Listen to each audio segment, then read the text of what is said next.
ಓಂ ಶಾಂತಿ. ಸಾಕಾರ ಮುರಳಿ. ಡೇಟ್ ಆಗಿದೆ 27/4/26.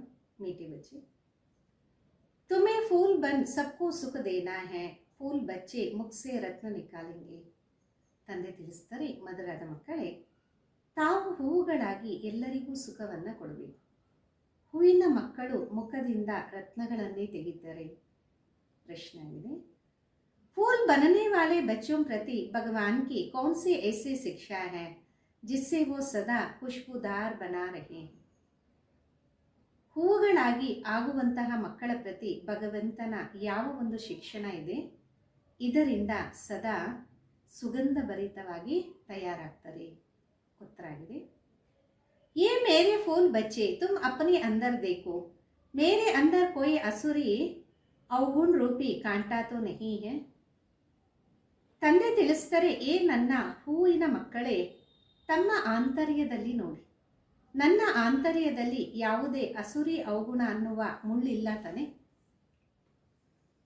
अगर अंदर कोई कांटा हो तो जैसे दूसरों के अवगुण से नफरत आती है.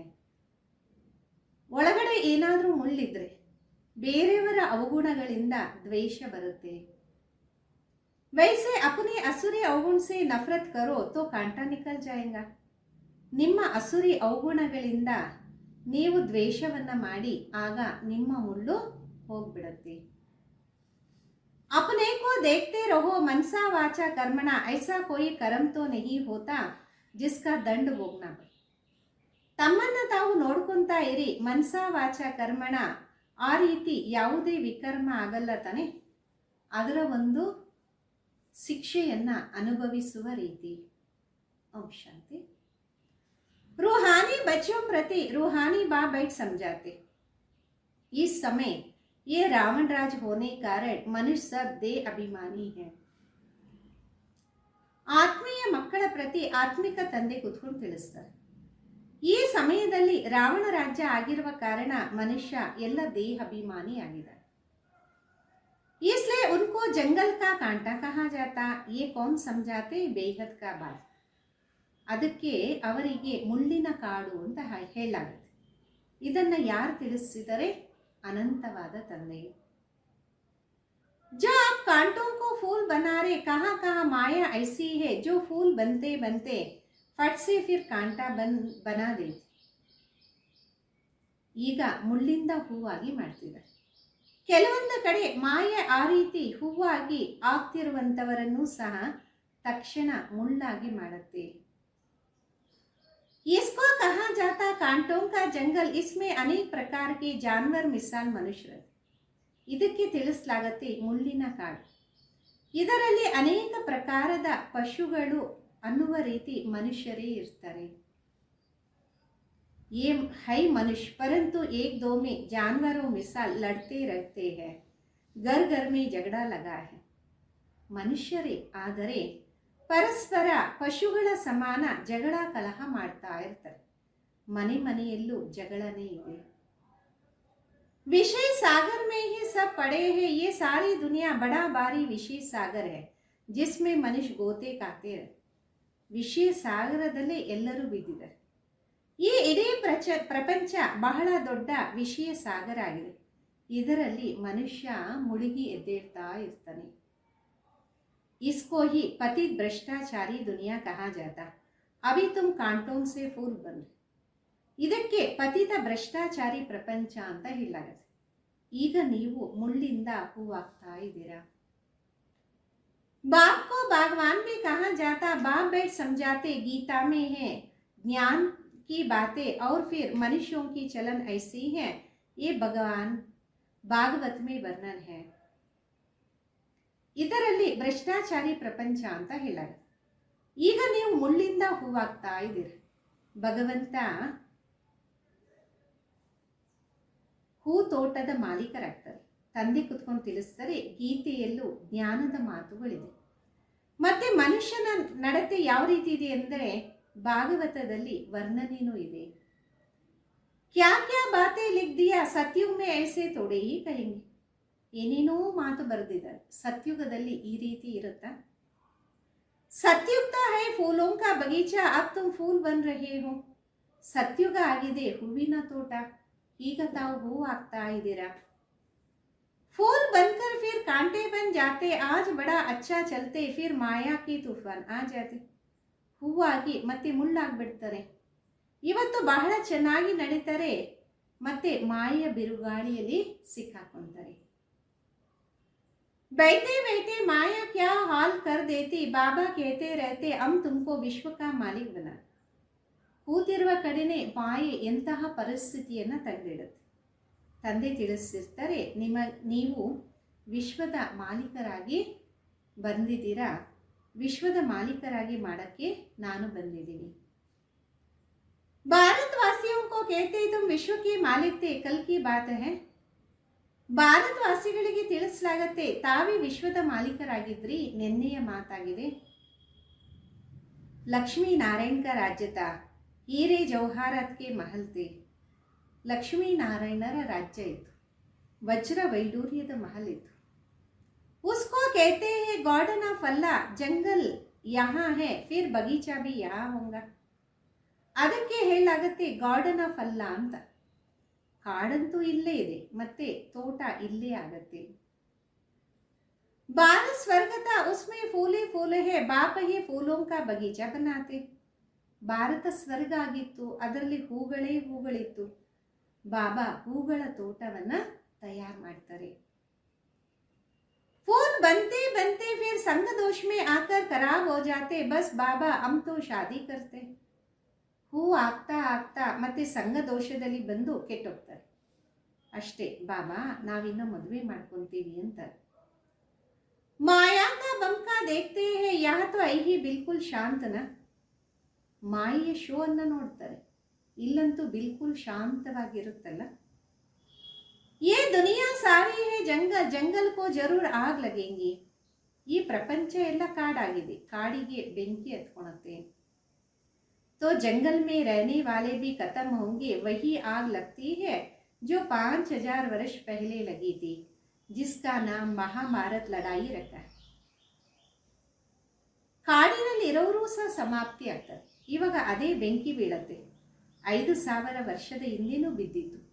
ಅದರ ಹೆಸರೇ ಮಹಾಭಾರತ ಯುದ್ಧ.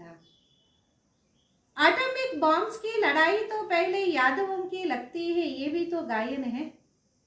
ಅಟೋಮಿಕ್ ಬಾಂಬ್ಸಿನ ಯುದ್ಧ ಮೊದಲು ಯಾದವರದೇ ಆಗುತ್ತೆ, ಅದರ ಒಂದು ಗಾಯನ ಇದೆ.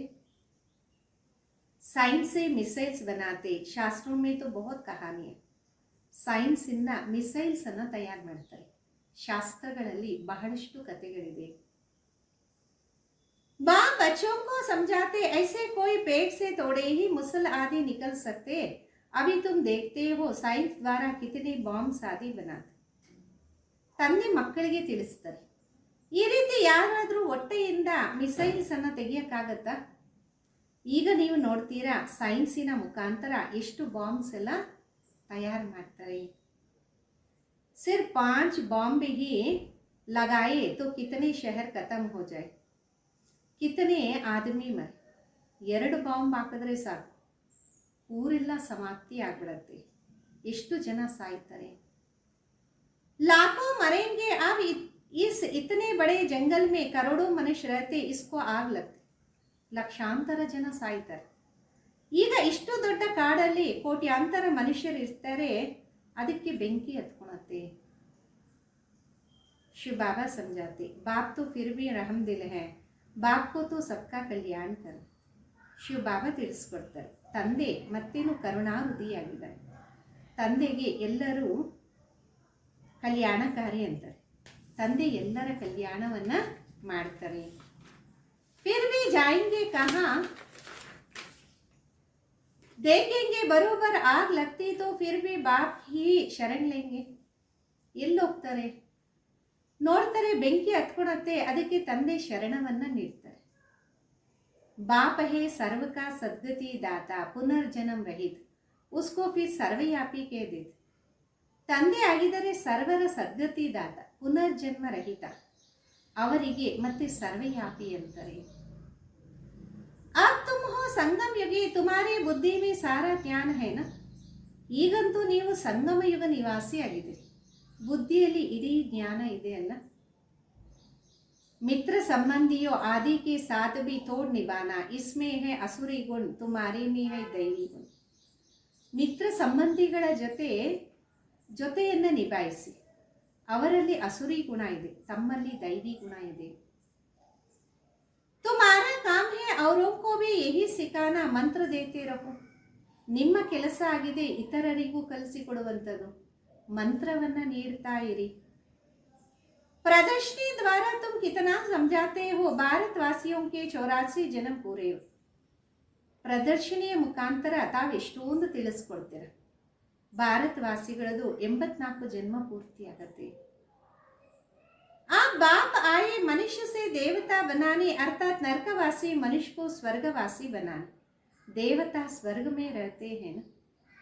ಈಗ ತಂದೆ ಬಂದಿದ್ದರೆ ಮನುಷ್ಯರಿಂದ ದೇವತೆ ಮಾಡಕ್ಕೆ, ಅಂದರೆ ನರಕವಾಸಿ ಮನುಷ್ಯರನ್ನ ಸ್ವರ್ಗವಾಸಿ ಮಾಡಕ್ಕೆ. ದೇವತೆ ಸ್ವರ್ಗದಲ್ಲಿ ಇರ್ತಾರಲ್ಲ. अभी अपने को असुरी गुणों से नफरत आती, अपने को देखना है हम दैवी गुणों वाले बने हैं. ಈಗ ಅಸುರಿ ಗುಣಗಳಿಂದ ದ್ವೇಷ ಬರುತ್ತೆ. ತಮ್ಮನ್ನು ತಾವು ನೋಡ್ಕೋಬೇಕು, ನಾವು ದೈವಿ ಗುಣದವರು ಆಗಿದ್ದೀವ. हमारे में कोई अवगुण तो नहीं है, मनसा वाचा कर्मणा हमने कोई ऐसा कर्म तो नहीं किया जो असुरी काम हो. ನಮ್ಮಲ್ಲಿ ಯಾವುದೇ ಅವಗುಣ ಇಲ್ಲ ತಾನೆ. ಮನಸಾ ವಾಚಾ ಕರ್ಮಣ, ನಿಮ್ಮಲ್ಲಿ ಅಂಥದೇ ಯಾವುದೇ ಕರ್ಮ ಮಾಡಿಲ್ಲ ತಾನೆ, ಅಸುರಿ ಕೆಲಸ ಆಗುವ ರೀತಿ. हम कांटों को फूल बनाने का धंधा करते वह नहीं, बाबा है भगवान और तुम ब्रह्म कुमार कुमारिया हो माली. ನಾವು ಮುಳ್ಳುಗಳನ್ನು ಹೂವಾಗಿ ಮಾಡುವ ವ್ಯಾಪಾರವನ್ನು ಮಾಡ್ತೀವಿ ಅಥವಾ ಇಲ್ಲವ? ಬಾಬಾ ಹೂ ತೋಟದ ಮಾಲೀಕ, ನಾವು ಬ್ರಹ್ಮ ಕುಮಾರ್ ಕುಮಾರಿಯರು ಮಾಲಿಯಾಗಿದ್ದೀವಿ. किस्म किस्म के माली भी होते, कोई तो अनाड़ी है तो किसको आप समान नहीं बना सकते. ವೆರೈಟಿ ಮಾಲಿ ಇರ್ತಾರೆ. ಕೆಲವರಂತೂ ಅನಾಡಿಗಳಾಗಿರ್ತಾರೆ, ಯಾರನ್ನು ತನ್ನ ಸಮಾನ ಮಾಡ್ಕೊಳ್ಳೋದಿಲ್ಲ. ಪ್ರದರ್ಶನಿ ಮೇ ಭಾಗವಾನ್ ತೋ ನಹಿ ಜಾಯೆಂಗೆ, ಮಾಲಿ ಜಾಯೆಂಗೆನ. ಪ್ರದರ್ಶನಿಯಲ್ಲಿ ಮಾಲೀಕ ಅಂತೂ ಹೋಗೋದಿಲ್ಲ, ಮಾಲಿ ಹೋಗ್ತಾರಲ್ವಾ. ये माली भी शिव बाबा के साथ है, इसलिए ये भी नहीं जा सकता. तुम माली जाते हो सर्विस करने के लिए. ಬ್ರಹ್ಮ ಬಾಬಾ ಮಾಲಿಯಾಗಿದ್ದಾರೆ, ಅವರು ಶಿವ ಬಾಬಾವರ ಜೊತೆ ಇದ್ದಾರೆ, ಅದಕ್ಕೆ ಅವರು ಎಲ್ಲೂ ಹೋಗೋದಿಲ್ಲ. ನಾವು ಸಂಪಾಲನೆ ಮಾಡೋರು ಸೇವೆಗೋಸ್ಕರ ಹೋಗಬೇಕಾಗತ್ತೆ. अच्छे अच्छे मालियों को ही बुलाते, बाबा भी कहते अनाड़ियों को ना बुलाओ. ಒಳ್ಳೊಳ್ಳೆ ಮಾಲಿಗಳು ಅಂದರೆ ಸಂಪಾಲನೆ ಮಾಡೋರನ್ನ ಕರೀರಿ ಅಂತಾರೆ. ತಂದೆ ಹೇಳ್ತಾರೆ ಅನಾಡಿಗಳು, ಕೆಲಸಕ್ಕೆ ಬರೆದಿರೋರನ್ನ ಕರಿಬೇಡಿ. ಬಾಬಾ ನಾಮ್ ನಹಿ ಬತಾತೆ, ಥರ್ಡ್ ಕ್ಲಾಸ್ ಮಾಲಿ ಬಿ ಹೇನ. ತಂದೆ ಹೆಸರನ್ನ ತಿಳಿಸೋದಿಲ್ಲ, ಥರ್ಡ್ ಕ್ಲಾಸ್ ಮಾಲಿಗಳು ಇರ್ತಾರಲ್ಲ. बागवान प्यारा उनको कहेंगे जो अच्छे अच्छे फूल बनकर दिखाएंगे, उस पर बागवान खुश भी हो.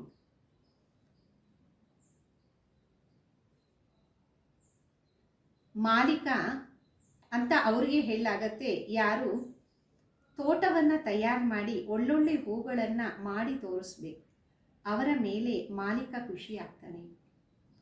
मुख से सदै रत्न ही निकलते रहते, कोई रत्न के बदले पत्थर निकलेंगे तो बाबा क्या कहेंगे. ಬಾಯಿಂದ ಸದಾ ರತ್ನಗಳೇ ಬರಬೇಕು, ರತ್ನಗಳ ಬದಲು ಕಲ್ಲುಗಳು ಬಂದರೆ ಬಾಬಾ ತನ ಏನು ಹೇಳಕ್ ಸಾಧ್ಯ. ಶಿವ ಪರ್ ಅಕ್ಕ ಕೆ ಫೂಲ್ ಬಿ ಚढ़ाते हैं ना, तो कोई ऐसे भी चढ़ते हैं ना. ಶಿವನದ ಮೇಲೆ ಎಕ್ಕದ ಹೂವನ್ನು ದಾರಿ ಎರಿತಾರೆ, ಆ ರೀತಿ ಕೆಲವರು ಬಲಿ ಆಗ್ತಾರಲ್ಲ. चलन तो देखो कैसी है, कांटे भी चढ़ते, चढ़कर फिर जंगल में चले जाते. ನಡತೆ ನೋಡಿ ಹೆಂಗಿದೆ, ಮುಳ್ಳು ಸಹ ಸಮರ್ಪಣೆ ಆಗತ್ತೆ, ಸಮರ್ಪಣೆಯಾಗಿ ಮತ್ತೆ ಕಾಡಿಗೆ ಹೋಗ್ಬಿಡತ್ತೆ. सतो प्रधान बनने के बदले और ही तमो प्रधान बन जाते, उनकी फिर क्या गति होगा. ಸತೋ ಪ್ರಧಾನ್ ಆಗುವ ಬದಲು ಇನ್ನೂ ತಮೋ ಪ್ರಧಾನ ಆಗ್ತಾರೆ, ಅವರಿಗೆ ಎಂಥ ಗತಿ ಬರಬಹುದು. बाबा कहते मैं एक ही नामी ग्रामी ही और दूसरे ऊपर उपकारी हूँ, पर उपकार करता हूँ ಭಾರತವಾಸಿयों पर जो हमारी गाली करते. ತಂದೆ ಹೇಳ್ತಾರೆ, ನಾನು ಒಬ್ಬನೇ ನಿಷ್ಕಾಮಿ ಆಗಿದ್ದೀನಿ, ಮತ್ತೊಂದು, ನಾನು ಪರ ಉಪಕಾರಿಯಾಗಿದ್ದೀನಿ. ಪರ ಉಪಕಾರವನ್ನು ಮಾಡ್ತೀನಿ ಭಾರತವಾಸಿಗಳ ಮೇಲೆ. ಯಾರು ನನ್ನ ನಿಂದನೆಯನ್ನು ಮಾಡ್ತಾರೆ. बाबा कहते मैं इस समय ही आकर स्वर्ग की स्थापना करता, किसको कहो स्वर्ग चलो तो कहेंगे स्वर्ग में तो हम यहाँ ही है ना. ತಂದೆ ಅಂತಾರೆ, ನಾನು ಈ ಸಮಯದಲ್ಲಿ ಬಂದು ಸ್ವರ್ಗದ ಸ್ಥಾಪನೆ ಮಾಡ್ತೀನಿ. ಯಾರಿಗಾದರೂ ಹೇಳಿ ಸ್ವರ್ಗಕ್ಕೆ ನಡೀರಿ ಅಂತ, ಅವರಂತಾರೆ ಸ್ವರ್ಗದಲ್ಲಿ ಈಗೇ ನಾವಿದ್ದೀವಿ. ಅರೆ ಸ್ವರ್ಗ ಹೋತಾ ಹೇ ಸತ್ಯುಗ್ ಮೇ, ಕಲಿಯುಗ್ ಮೇ ಫಿರ್ ಸ್ವರ್ಗ ಕಹಾ ಸೆ ಆಯಾ. ಅರೆ ಸ್ವರ್ಗ ಇರೋದೇ ಸತ್ಯುಗದಲ್ಲಿ, ಕಲಿಯುಗದಲ್ಲಿ ಮತ್ತೆ ಸ್ವರ್ಗ ಎಲ್ಲಿಂದ ಬಂತು. ಕಲಿಯುಗಕ್ಕೂ ಕಹಾ ಜಾತಾ ಹೇ ನರಕ, ಪುರಾಣಿ ತಮೋ ಪ್ರಧಾನ ದುನಿಯಾ. ಕಲಿಯುಗಕ್ಕೆ ಹೇಳಲಾಗತ್ತೆ ನರಕ, ಹಳೆ ತಮೋ ಪ್ರಧಾನ ಪ್ರಪಂಚ. मनुष्यों को पता नहीं कि स्वर्ग कहाँ होता, स्वर्ग आसमान में समझते हैं. ಮನುಷ್ಯರಿಗೆ ಏನು ಗೊತ್ತು ಸ್ವರ್ಗ ಎಲ್ಲಿರುತ್ತೆ ಅಂತ. ಸ್ವರ್ಗ ಆಕಾಶದಲ್ಲಿದೆ ಅಂತ. दिलवाड़ा मंदिर में भी स्वर्ग ऊपर में दिखाया, नीचे तपस्या कर. ದಿಲ್ವಾಡ ಮಂದಿರದಲ್ಲೂ ಸ್ವರ್ಗ ಮೇಲೆ ತೋರಿಸ್ತಾರೆ, ಕೆಳಗಡೆ ತಪಸ್ಸು ಮಾಡ್ತಾ ಇದ್ದಾರೆ. तो मनुष्य में इसलिए कह देते फलाना स्वर्ग पधारा, ಸ್ವರ್ಗ ಕಹಾ ಹೇ. ಅದಕ್ಕೆ ಮನುಷ್ಯರು ಅಂದ್ಬಿಡ್ತಾರೆ, ಇವರು ಸ್ವರ್ಗಕ್ಕೆ ಹೋದ್ರು, ಆದ್ರೆ ಸ್ವರ್ಗ ಎಲ್ಲಿದೆ. सबके लिए कह देते ಸ್ವರ್ಗವಾಸಿ हुआ, ये है ही ವಿಶೇಷ ಸಾಗರ್. ಎಲ್ಲರಿಗೋಸ್ಕರ ಹೇಳಲಾಗತ್ತೆ ಸ್ವರ್ಗವಾಸಿ ಆದ್ರು ಅಂತ. ಇದಾಗಿದೆ ವಿಷಯ ಸಾಗರ. शीर सागर विष्णुपुरी को कहा जाता, उन्होंने फिर पूजा के लिए एक बड़ा तालाब बना दी. ಕ್ಷೀರ ಸಾಗರ ಅಂತ ವಿಷ್ಣುಪುರಿಗೆ ಹೇಳಲಾಗುತ್ತೆ. ಅವರು ಮತ್ತೆ ಪೂಜೆಗೋಸ್ಕರ ಒಂದು ಕೊಳವನ್ನು ನಿರ್ಮಾಣ ಮಾಡ್ತಾರೆ. उसमें विष्णु को बिठाया, अभी तुम बच्चे स्वर्ग में जाने की तैयारी कर. ಅದರಲ್ಲಿ ವಿಷ್ಣುವನ್ನ ಕೂರಿಸ್ತಾರೆ. ಈಗ ಮಕ್ಕಳು ಸ್ವರ್ಗದಲ್ಲಿ ಹೋಗುವ ತಯಾರಿಯನ್ನ ಮಾಡ್ತಿದ್ದೀರಿ. जहाँ दूध के नदियां होंगे अभी तुम बच्चे फूल बन रहे हो. ಇಲ್ಲಿ ಹಾಲಿನ ನದಿಗಳಿರುತ್ತೆ, ಈಗ ಮಕ್ಕಳು ಹೂವಾಗ್ತಾ ಇದ್ದೀರಾ. ऐसे कोई चलन कभी नहीं चलनी है, जो कोई कहे ये तो कांटा है, हमेशा फूल बनने के लिए पुरुषार्थ करते हैं. ಆ ರೀತಿ ಎಂದು ನಡತೆಯನ್ನು ನಡಿಬಾರ್ದಾಗಿದೆ, ಮುಳ್ಳಾಗುವ ರೀತಿ. ಸದಾ ಹೂವಾಗಕ್ಕೋಸ್ಕರ ಪುರುಷಾರ್ಥವನ್ನ ಮಾಡ್ತಾ ಇರಿ. ಮಾಯಾ ಕಾಂಟಾ ಬನಾ ದೇತಿ, ಇಸ್ಲಿಯೇ ಅಪನಿ ಬಹುತ್ ಬಹುತ್ ಸಂಭಾಲ್ ಕರ್ನ. ಮಾಯೆ ಮುಳ್ಳಾಗಿ ಮಾಡಿಬಿಡುತ್ತೆ, ಅದಕ್ಕೋಸ್ಕರ ತಮ್ಮ ಸಂಭಾಲನೆಯನ್ನ ಬಹಳಷ್ಟು ಮಾಡ್ಕೋಬೇಕಾಗಿದೆ. बाबा कहते गृहस्थ व्यवहार में रहते कमल फूल समान पवित्र बना, बागवान बाबा कांटों से फूल बनाने आए. ತಂದೆ ತಿಳಿಸ್ತಾರೆ, ಗೃಹಸ್ಥ ವ್ಯವಹಾರದಲ್ಲಿ ಇರ್ತಾ ಕಮಲ ಪುಷ್ಪ ಸಮಾನ ಆಗುವ ಪವಿತ್ರರಾಯಿ. ಮಾಲೀಕ ತಂದೆ ಮುಳ್ಳುಗಳನ್ನ ಹೂವಾಗಿ ಮಾಡಕ್ಕೆ ಬಂದಿದ್ದಾರೆ. देखना है हम फूल बने हैं, फूलों को ही सर्विस के लिए जहाँ तहाँ बुलाते. ನೋಡಬೇಕು, ನಾವು ಹೂವಾಗಿದ್ದೀವ, ಹೂಗಳಿಗೆ ಸೇವೆಗೋಸ್ಕರ ಎಲ್ಲ ಕಡೆ ಕರೀತಾ ಇರ್ತಾರೆ. बाबा गुलाब का फूल बेचो, दिखाई तो पड़ता है ना कौन कौन सा फूल है. ಬಾಬಾ ಗುಲಾಬಿನ ಹೂವನ್ನ ತೋರಿಸಿ ಕಳಿಸಿ ತೋರಿಸ್ತಾರಲ್ಲ, ಯಾರು ಯಾವ ರೀತಿ ಹೂವಾಗಿದ್ದಾರೆ. बाबा कहते मैं आता हूँ तुमको राजयोग सिखलाने, ये है ಸತ್ಯನಾರಾಯಣ की ಕಥಾ. ತಂದೆ ಅಂತಾರೆ, ನಾನು ಬರ್ತೀನಿ ತಮಗೆ ರಾಜಯೋಗವನ್ನ ಕಲಿಸ್ಕೊಡಕ್ಕೆ. ಇದಾಗಿದೆ ಸತ್ಯನಾರಾಯಣ ಕಥೆ. सत्य प्रजा नहीं, राजा रानी बनेंगे तो प्रजा भी अंडरस्टूड बनेंगी. ಇದಾಗಿದೆ ಸತ್ಯನಾರಾಯಣ ಆಗುವ ಕತೆ. ಸತ್ಯ ಪ್ರಜೆ ಅಲ್ಲ, ರಾಜ ರಾಣಿಯಾದಾಗ ಪ್ರಜೆ ಆಗ್ತಾರೆ ಅಂತ ಅರ್ಥ ಆಗುತ್ತಲ್ಲ. अभी तुम समझते हो राजा रानी तथा प्रजा कैसे नंबरवार बनती. गरीब जिनके पास 2-5 रुपया भी नहीं बचता वो क्या बनेंगे.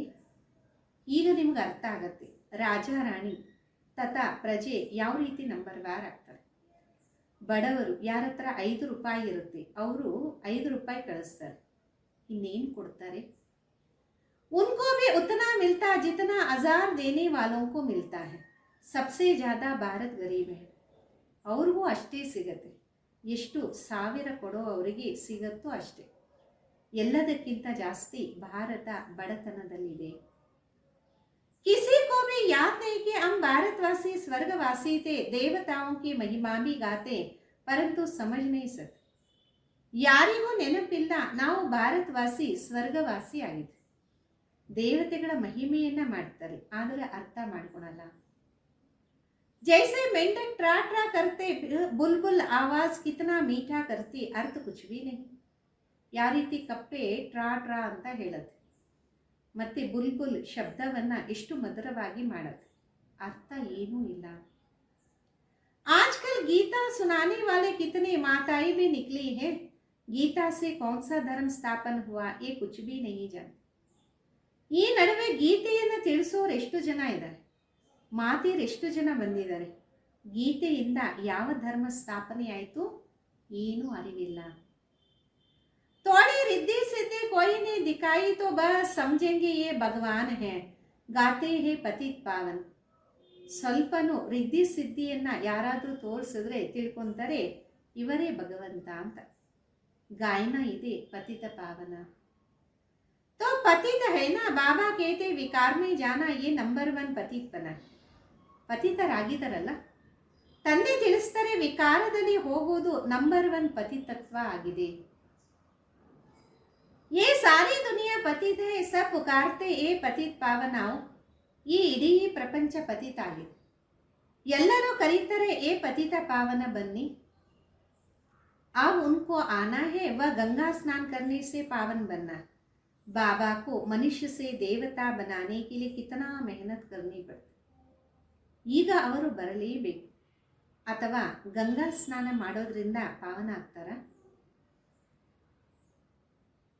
ತಂದೆ ಮನುಷ್ಯರಿಂದ ದೇವತೆ ಮಾಡೋದಕ್ಕೆ ಎಷ್ಟೊಂದು ಶ್ರಮ ಮಾಡ್ತಾರೆ. बाप कहते मुझे याद करो तो तुम कांटों से फूल बन जाएंगे, मुख से कभी पत्थर नहीं निकलेंगे. ತಂದೆ ಅಂತಾರೆ ನನ್ನನ್ನು ನೆನಪು ಮಾಡಿದಾಗ ತಾವು ಮುಳ್ಳಿಂದ ಹೂವಾಗ್ತೀರ, ಬಾಯಿಂದ ಎಂದು ಕಳ್ಳು ಬರೋದೇ ಇಲ್ಲ. ಫೂಲ್ ಬನೋ ಏ ಬಿ ಪಡಾಯಿ ಹೇನ, ಹೂವಾಗಿ ಇದು ಒಂದು ವಿದ್ಯಾಭ್ಯಾಸ ಆಗಿದೆ ಅಲ್ಲ. ಚಲ್ತೆ ಚಲ್ತೆ ಗ್ರಹಚಾರಿ बैठ जाती तो फेल हो जाते, होपफुल से होपलेस हो जाते. ನಡೀತಾ ನಡೀತಾ ಗ್ರಹಚಾರಿ ಕುತ್ಕೊಂಡ್ಬಿಡತ್ತೆ, ಫೈಲ್ ಆಗಿಬಿಡ್ತಾರೆ, ಹೋಪ್ಫುಲ್ ಇಂದ ಹೋಪ್ಲೆಸ್ ಆಗಿಬಿಡ್ತಾರೆ. फिर कहते हम बाबा के पास जाइए, इंद्र की सभा में गंदे थोड़े ही आ सकते. ये इंद्र सभा है ना. ಮತ್ತೆ ಅಂತಾರೆ ನಾವು ತಂದೆ ಹತ್ರ ಹೋಗೋದಾ, ಇಂದ್ರ ಸಭೆಯಲ್ಲಿ ಕೊಳಕು ಹೆಂಗ್ ಹೋಗಕ್ಕೆ ಸಾಧ್ಯ, ಇದು ಇಂದ್ರ ಸಭೆ ಅಲ್ವಾ. ब्राह्मणी जो ले आती है उस पर भी बड़ी जिम्मेवारी है, विकार में गया तो ब्राह्मणी पर भी बोझ पड़ेगा, इसलिए संभाल कर किसी को ले आना चाहिए. ಬ್ರಾಹ್ಮಣಿ ಯಾರು ಕರ್ಕೊಂಡ್ ಬರ್ತಾರೆ ಅವರ ಮೇಲೆ ಬಹಳ ಜವಾಬ್ದಾರಿ ಇರುತ್ತೆ. ವಿಕಾರದಲ್ಲಿ ಹೋದ್ರು ಅಂದ್ರೆ ಬ್ರಾಹ್ಮಣಿಯ ಮೇಲೆ ಭಾರ ಬೀಳತ್ತೆ. ಅದಕ್ಕೋಸ್ಕರ ಸಂಭಾಲನೆ ಮಾಡಿ ಯಾರನ್ನಾದ್ರೂ ಕರ್ಕೊಬಂದು. आगे चल तुम देखेंगे साधु संत आदि सब क्यू में खड़े हो जाएंगे. भीष्म पिता आदि का नाम तो है ना. ಇನ್ನು ಮುಂದೆ ಹೋಗ್ತಾ ಹೋಗ್ತಾ ಸಾಧು ಸಂತರು ಇವರೆಲ್ಲ ಕ್ಯೂ ಅಲ್ಲಿ ನಿಂತ್ಕೊಂಡ್ಬಿಡ್ತಾರೆ. ಭೀಷ್ಮ ಮಹಾಪಿತಾ ಅವರ ಹೆಸರಂತೂ ಇದೆ ಅಲ್ಲ. बच्चों की बड़ी विशाल बुद्धि होनी चाहिए, तुम किसी को भी बता सकते हो भारत गार्डन ಆಫ್ ಅಲ್ಲಾತ. ಮಕ್ಕಳಿಗೆ ಬಹಳ ವಿಶಾಲ ಬುದ್ಧಿ ಇರಬೇಕಾಗಿದೆ. ನೀವು ಯಾರಿಗಾದರೂ ತಿಳಿಸ್ಬೋದು ಭಾರತ ಹೂವಿನ ತೋಟ ಆಗಿತ್ತು. देवी देवताएं रहते थे, अभी तो कांटे बन गए हैं, तुम्हारे में 5 विकार है. ದೇವಿ ದೇವತೆಗಳಿರ್ತಿದ್ರು, ಈಗಂತೂ ಮುಳ್ಳಾಗ್ಬಿಟ್ಟಿದೆ, ನಿಮ್ಮಲ್ಲಿ 5 ವಿಕಾರ ಇದೆ. रावण राज्य माना ही जंगल है, बाप आकर कांटों को फूल बनाते. ರಾವಣ ರಾಜ್ಯ ಅಂದ್ರನೇ ಕಾಡು, ತಂದೆ ಬಂದು ಮುಳ್ಳನ್ನ ಹೂವಾಗಿ ಮಾಡ್ತಾರೆ. ख्याल करना चाहिए, अभी हम गुलाब के फूल नहीं बने तो जन्म जन्मांतर अक्क के फूल ही बने. ಆಲೋಚನೆ ಮಾಡಬೇಕು, ಈಗ ನಾವು ಗುಲಾಬಿ ಹೂ ಆಗಿಲ್ಲ ಅಂದರೆ ಜನ್ಮ ಜನ್ಮಾಂತರದ ಎಕ್ಕದ ಹೂವೇ ಆಗ್ತೀವಿ. अरे एक को अपना कल्याण करना है, शिव बाबा पर थोड़े ही मेहरबानी कर दे. ಪ್ರತಿಯೊಬ್ಬರು ತಮ್ಮ ಕಲ್ಯಾಣವನ್ನು ಮಾಡ್ಕೋಬೇಕು. ಶಿವಬಾಬುವ್ರ ಮೇಲೆ ದಯೆ ಏನು ತೋರಿಸುವ ಮಾತಿಲ್ಲ. ಮೆಹರ್ಬಾನಿ ತೋ ಅಪನೆ ಪರ್ ಕರ್ನಾ, ಅಬ್ ಶ್ರೀಮತ್ ಪರ್ ಚಲ್. ದಯೆ ತಮ್ಮ ಮೇಲೆ ತಾವು ತೋರಿಸ್ಕೋಬೇಕು, ಈಗ ಶ್ರೀಮತದಂತೆ ನಡಿಬೇಕು. बगीचे में कोई जाएंगे तो खुशबूदार फूलों को ही देखेंगे, अक्ಕು को तोड़े ही देखे. ತೋಟದಲ್ಲಿ ಹೋದಾಗ ಸುಗಂಧ ಭರಿತ ಹೂಗಳನ್ನೇ ನೋಡ್ತಾರಲ್ಲ, ಎಕ್ಕದ ಹೂವನ್ನ ನೋಡ್ತಾರ. ಫ್ಲವರ್ ಶೋ ಹೋತಾ है ना, ये भी फ्लावर शो है, बड़ा भारी इनाम मिलता है, बहुत फर्स्ट क्लास फूल बनना है. ಫ್ಲವರ್ ಶೋ ಆಗತ್ತಲ್ಲ, ಇದು ಫ್ಲವರ್ ಶೋ ಆಗಿದೆ. ಬಹಳ ದೊಡ್ಡ ಗಿಫ್ಟ್ ಸಿಗತ್ತೆ, ಬಹಳ ಫಸ್ಟ್ ಕ್ಲಾಸ್ ಹೂವು ಆಗಬೇಕಾಗಿದೆ. ಬಡಿ ಮೀಠಿ ಚಲನ್ ಚಾಯೆ, ಕ್ರೋಧ ಕೆ ಸಾಥ್ ಬಡ ನಮ್ರ ಬಿ ಹೋನಿ ಚಾಯ್. ಬಹಳ ಮಧುರವಾದ ನಡತೆ ಬೇಕು, ಕ್ರೋಧದ ಜೊತೆಗೆ ಬಹಳ ನಮ್ರತೆ ಇರಬೇಕು. ಆಮ್ ಶ್ರೀಮತ್ ಪರ್ ಪವಿತ್ರ ದುನಿಯಾ ಸ್ವರ್ಗ ಕಾ ಮಾಲಿಕ್ ಬನ್ನ ಚಾಹತೆ. ಯುಕ್ತಿಯಾ ತೋ ಬಹುತ್ ಹೋತಿ ಹೈ. ನಾವು ಶ್ರೀಮತದಂತೆ ಪವಿತ್ರರಾಗಿ ಪವಿತ್ರ ಪ್ರಪಂಚ ಸ್ವರ್ಗದ ಮಾಲೀಕ ಆಗಕ್ಕೆ ಇಷ್ಟಪಡ್ತೀವಿ. ಯುಕ್ತಿ ಅಂತೂ ಬಹಳಷ್ಟು ಇರುತ್ತಲ್ಲ. ಮಾತಾओं में क्रिया चरित्र बहुत होते, चतुराई से पवित्रता में रहने के लिए पुरुषार्थ. ಮಾತೆಯರಲ್ಲಿ ವಿಧಿ ಚರಿತ್ರೆ ಬಹಳಷ್ಟು ಇರುತ್ತೆ. ಚತುರತ್ವದಿಂದ ಪವಿತ್ರವಾಗಿರುವಂತಹ ಪುರುಷಾರ್ಥವನ್ನ ಮಾಡಬೇಕು. तुम कह सकते हो भगवान वाज काम महाशत्रु, पवित्र बनो तो सतो प्रधान बन जाए. ತಾವು ತಿಳಿಸ್ಬೋದಾಗಿದೆ, ಭಗವಂತನ ಮಹಾವಾಕ್ಯ ಕಾಮ ಮಹಾಶತ್ರು, ಪವಿತ್ರರಾದರೆ ಸತೋ ಪ್ರಧಾನ ಆಗ್ತಾರೆ. तो क्या हम भगवान की नहीं माने, युक्ति से अपने को बचाना चाहिए. ಅಂದಮೇಲೆ ನಾವು ಭಗವಂತನನ್ನ ಒಪ್ಕೊಳ್ಳೋದು ಬೇಡ, ಯುಕ್ತಿಯಿಂದ ತಮ್ಮನ್ನ ತಾವು ಬಚಾವ್ ಮಾಡ್ಕೊಳ್ಳಿ. विश्व का मालिक बनने के लिए थोड़ा सहन किया तो क्या हुआ, अपने लिए तुम करते हो ना. ವಿಶ್ವದ ಮಾಲೀಕರಾಗಕ್ಕೋಸ್ಕರ ಸ್ವಲ್ಪ ಸಹನೆ ಮಾಡಿದ್ರೆ ಏನಾಯ್ತು, ತಮಗೋಸ್ಕರ ತಾವು ಮಾಡ್ಕೊಂತೀರಲ್ಲ. वो राजाई के लिए लड़ते हैं, तुम अपने लिए सब कुछ करते हो, पुरुषार्थ करना चाहिए. ಅವರಂತೂ ರಾಜ್ಯಕ್ಕೋಸ್ಕರ ಯುದ್ಧ ಮಾಡ್ತಾರೆ, ನೀವು ನಿಮಗೋಸ್ಕರ ಎಲ್ಲವನ್ನ ಮಾಡ್ತೀರ, ಪುರುಷಾರ್ಥ ಮಾಡಬೇಕಾಗಿದೆ. बाबा को भूल जाने से गिरते फिर शर्म आता, देवता कैसे बनेंगे. ತಂದೆಯನ್ನ ಮರೆತಾಗ ಬಿದ್ದೋಗ್ತೀವಿ, ಮತ್ತೆ ನಾಚಿಕೆ ಆಗತ್ತೆ, ದೇವತೆ ಹೆಂಗಾಗ್ತೀವಿ. अच्छा, मीठे मीठे सिखिलदे बच्चों प्रति माँ पिता बाप दादा का याद प्यार और गुड मॉर्निंग. रूहानी बाप की रूहानी बच्चों को नमस्ते. हम रूहानी बच्चों की रूहानी माता पिता बाप दादा को याद प्यार गुड मॉर्निंग और नमस्ते. धारणेಗೋಸ್ಕರ ಮುಖ್ಯ ಸಾರ ಮೊದಲನೇದು, माया के ग्रहचारी से बचने के लिए मुख से सदैव ज्ञान रत्न निकालना है. ಮಾಯೆಯ ಗ್ರಹಚಾರಿಯಿಂದ ಬಿಡುಗಡೆ ಆಗಕ್ಕೋಸ್ಕರ ಬಾಯಿಯಿಂದ ಸದಾ ಜ್ಞಾನ ರತ್ನಗಳೇ ಬರಬೇಕು. ಸಂಘ ದೋಷ से अपनी संभाल करनी, ಸಂಘ ದೋಷದಿಂದ ತಮ್ಮ ಸಂಭಾಲನೆಯನ್ನ ಮಾಡ್ಕೋಬೇಕಾಗಿದೆ. ಎರಡನೇದು, खुशबूदार फूल बनने के लिए अवगुणों को निकालते जाना. ಸುಗಂಧ ಭರಿತ ಹೂಗಳಾಗಕ್ಕೋಸ್ಕರ ಅವಗುಣಗಳನ್ನ ತೆಗಿತಾ ಹೋಗಬೇಕು. ಶ್ರೀಮತ್ ಪರ್ ಬಹುತ್ ಬಹುತ್ ನಮ್ರ ಬನ್ನ ಹೈ, ಶ್ರೀಮತದ ಮೇಲೆ ಬಹಳ ಬಹಳ ನಮ್ರವಾಗಿ ಇರಬೇಕು. ಕಾಮ ಮಹಾಶತ್ರು से कभी आर नहीं कानी, युक्ति से स्वयं को बचा. ಕಾಮ ಮಹಾಶತ್ರುವಿನ ಮೇಲೆ ಎಂದೂ ಸೋಲಬೇಕು, ಯುಕ್ತಿಯಿಂದ ಸ್ವಯಂವನ್ನ ಬಚಾವ್ ಮಾಡ್ಕೋಬೇಕಾಗಿದೆ. ವರದಾನ, शक्तियों को करामत के बजाय कर्तव्य समझकर प्रयोग करने वाले पूजन और गायन योग्य भव. ಶಕ್ತಿಗಳನ್ನ ಪ್ರಾಪ್ತಿ ಅಂತ ತಿಳ್ಕೊಳ್ಳೋ ಬದಲು ಕರ್ತವ್ಯ ಅಂತ ತಿಳ್ಕೊಂಡು ಪ್ರಯೋಗ ಮಾಡುವಂಥವರು ಪೂಜ್ಯರು ಮತ್ತೆ ಗಾಯನ ಯೋಗ್ಯರು ಭವ. याद द्वारा जो शक्तियों की प्राप्त होती उन्हें करामत समझकर प्रयोग नहीं करना, लेकिन कर्तव्य समझकर कार्य में लगा. ನೆನಪಿನ ಮುಖಾಂತರ ಶಕ್ತಿಗಳ ಪ್ರಾಪ್ತಿ ಏನಾಗುತ್ತೆ, ಅದು ಪ್ರಾಪ್ತಿ ಅಂತ ತಿಳ್ಕೊಂಡು ಪ್ರಯೋಗ ಮಾಡೋದಲ್ಲ, ಆದರೆ ಕರ್ತವ್ಯ ಅಂತ ತಿಳ್ಕೊಂಡು ಕಾರ್ಯದಲ್ಲಿ ತೊಡಗಿಸಿ. उन मनुष्यों के पास रिद्धि सिद्धि की करामत होती लेकिन आपके पास है श्रीमत. ಮನುಷ್ಯರ ಹತ್ರ ರಿದ್ಧಿ ಸಿದ್ಧಿಯ ವಿಶೇಷತೆ ಇರುತ್ತೆ, ಆದರೆ ನಿಮ್ಮ ಹತ್ರ ಶ್ರೀಮತ ಇದೆ.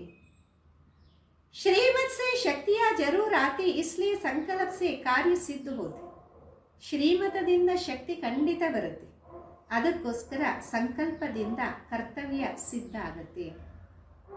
संकल्प के किसको कार्य की प्रेरणा दे सकते हो, ये भी शक्ति है. लेकिन श्रीमत में जब अपनी मनमत मिक्स ना हो तब गायन और पूजन योग्य बने. ಸಂಕಲ್ಪದಿಂದ ಯಾರಿಗಾದರೂ ಕಾರ್ಯದ ಪ್ರೇರಣೆಯನ್ನು ನೀಡಬಹುದು, ಇದು ಶಕ್ತಿಯಾಗಿದೆ. ಆದರೆ ಶ್ರೀಮತದಂತೆ ಯಾವಾಗೂ ನಾವು ಮನ್ಮತವನ್ನ ಮಿಕ್ಸ್ ಮಾಡ್ತೀವಿ, ಆಗ ಅದು ಸರಿ ಹೋಗಲ್ಲ. ಅದನ್ನು ಮಾಡಬೇಡಿ, ಆವಾಗ ಗಾಯನ ಮತ್ತು ಪೂಜೆಗೆ ಯೋಗ್ಯರಾಗ್ತೀರಾ. ಸ್ಲೋಗನ್ ಆಗಿದೆ. ಕಿಸಿ ಪ್ರಕಾರ ಕೆ ಹಲ್ಚಲ್ ಮೇ ದಿಲ್ ಶಿಕಸ್ತ್ ಹೋನೆ ಕೆ ಬಜಾಯೆ ಬಡಿ ದಿಲ್ ವಾಲೆ ಬನ್. ಯಾವುದೇ ಪ್ರಕಾರದ ಏರುಪೇರಿನಲ್ಲಿ ದುಃಖಿಗಳಾಗುವ ಬದಲು ಬಹಳ ದೊಡ್ಡ ಹೃದಯವಂತರಾಗಿ. ಅವ್ಯಕ್ತ ಇಶಾರೆ. ಮಹಾನ್ ಬನ್ನೆ ಕೆ ಲಿಯೆ ಮಧುರತಾ और नम्रता का गुण धारण. ಮಹಾನ್ ಆಗಕ್ಕೋಸ್ಕರ ಮಧುರತೆ ಮತ್ತು ನಮ್ರತೆಯ ಗುಣವನ್ನು ಧಾರಣೆ ಮಾಡಿ. जो सरल चित्त है वही मधुरता के गुण संपन्न है, वही सदा हर्षित रहते. ಯಾರು ಸರಳ ಚಿತ್ತರಾಗಿರ್ತಾರೆ ಅವರೇ ಮಧುರತೆಯ ಗುಣ ಸಂಪನ್ನರಾಗಿದ್ದಾರೆ, ಅವರು ಸದಾ ಹರ್ಷಿತರಾಗಿರ್ತಾರೆ. हर्षित मुख है तो सबको हर्षित करते. हर्षित का अर्थ ही है अतीन्द्रिय सुख में ಜೂಮ್ನಾ. ಹರ್ಷಿತ ಚಿತ್ತರಾಗಿದ್ದಾಗ ಎಲ್ಲರನ್ನೂ ಆಕರ್ಷಣೆ ಮಾಡ್ತಾರೆ, ಆಕರ್ಷಣೆ ಮಾಡ್ತಾ ಇರ್ತಾರೆ. ಹರ್ಷಿತತೆ ಅಂದರೆ ಅತೀಂದ್ರಿಯ ಸುಖದಲ್ಲಿ ತೂಗುವಂಥದ್ದು. ज्ञान का सिमरन करते, अव्यक्त स्थिति का अनुभव करते, अतीन्द्रिय सुख में ಜೂಮ್ನಾ, इसको कहा जाता हर्षित. ಜ್ಞಾನದ ಸ್ಮೃತಿಯನ್ನು ಮಾಡ್ತಾ, ಅವ್ಯಕ್ತ ಸ್ಥಿತಿಯ ಅನುಭವವನ್ನು ಮಾಡ್ತಾ, ಅತೀಂದ್ರಿಯ ಸುಖದಲ್ಲಿ ತೂಗೋದು, ಇದಕ್ಕೆ ಹೇಳಲಾಗತ್ತೆ ಹರ್ಷಿತತೆ. ಐಸಾ ಜೋ ಹರ್ಷಿತ್ रहता वही ಆಕರ್ಷಿತ್ करता. ಯಾರು ಈ ರೀತಿ ಹರ್ಷಿತರಾಗಿರ್ತಾರೆ ಅವರೇ ಆಕರ್ಷಿತರಾಗಿರ್ತಾರೆ. ಓಂ ಶಾಂತಿ.